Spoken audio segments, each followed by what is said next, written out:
This is a real thing. 3 teenagers went into a cave to explore, but soon after they went in, a fire blocked their way back in. One of them chose to run into the fire to escape. The next 2 watched his back disappear. They were trembling with fear and didn't know what to do. In the end, they chose to run deeper into the cave and wait for help. An empty cave. Why did the fire suddenly start after they entered? It happened on July 9, 1967, in Carnegie, Pennsylvania. Carnegie Cave in Pennsylvania. The cave was discovered by chance when workers were building a road. There are many different passages inside. The longest passage is 457 meters long. During the same period, workers discovered 2 other caves within a few hundred meters of each other. After exploring them, these 3 caves are actually interconnected as one. The highway under construction overlaps the entrances to all 3 caves, so they had to be closed. Later, the residents of the neighborhood applied for the preservation of the caves. The Ministry of Transportation decided to close 2 of the entrances. One can be preserved, but the cave entrances need to be connected to the highway by a pipeline to ensure that both the road and the cave could be used properly. So a pipe 90 centimeters wide and 47 meters long to the cave entrance. For explorers,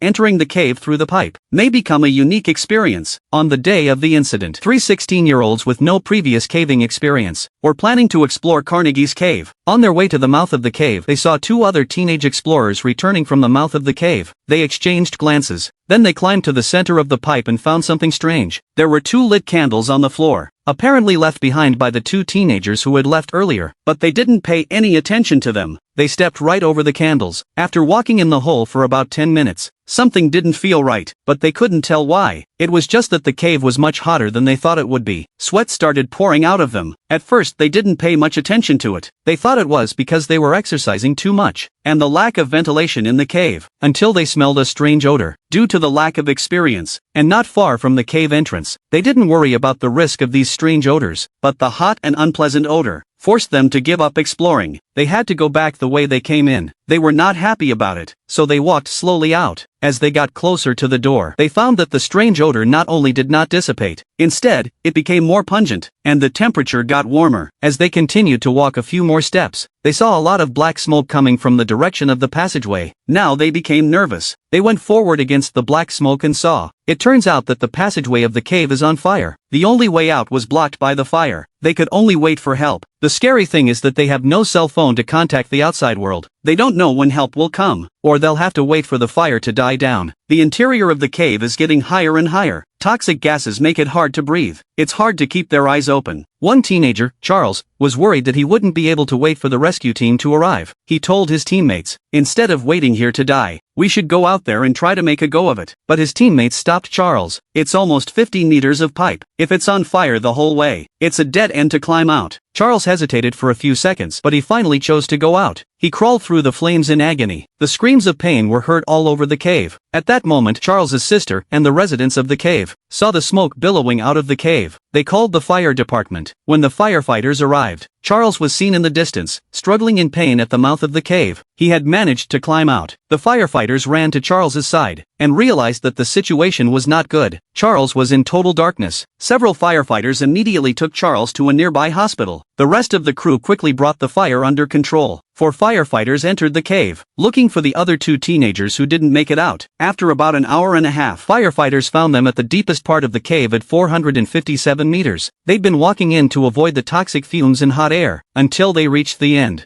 It took another 2 hours to get them out. They were taken to the hospital where they were cleared, but Charles wasn't so lucky. He suffered 2nd and 3rd degree burns on more than 59% of his skin. After 3 days of treatment, Charles died on July 12. The cause of the fire was a flammable adhesive. When the passageway to the cave was being remodeled, the previous group of explorers had placed candles in the entrance of the cave, which were accidentally kicked over by Charles and the 3 of them while they were crawling. That started the fire. But Jerry and Simon, who survived, don't think they touched the candles, but Charles was crawling behind them. It's not clear if he touched it. It's thought that the candle may have burned itself out and set the hole on fire. But the 3 of them had only been in the cave for about 10 minutes when they already felt the heat and the strange odor, which means that the fire started within minutes after they entered the cave, and there were still more than half of the candles, under normal circumstances, should have burned for about half an hour. There are some people who believe that, after the trio entered the cave, someone outside may have tampered with the candle, but in the end, no evidence was found. But no matter what, the person who left the candles outside and caused the fire is responsible.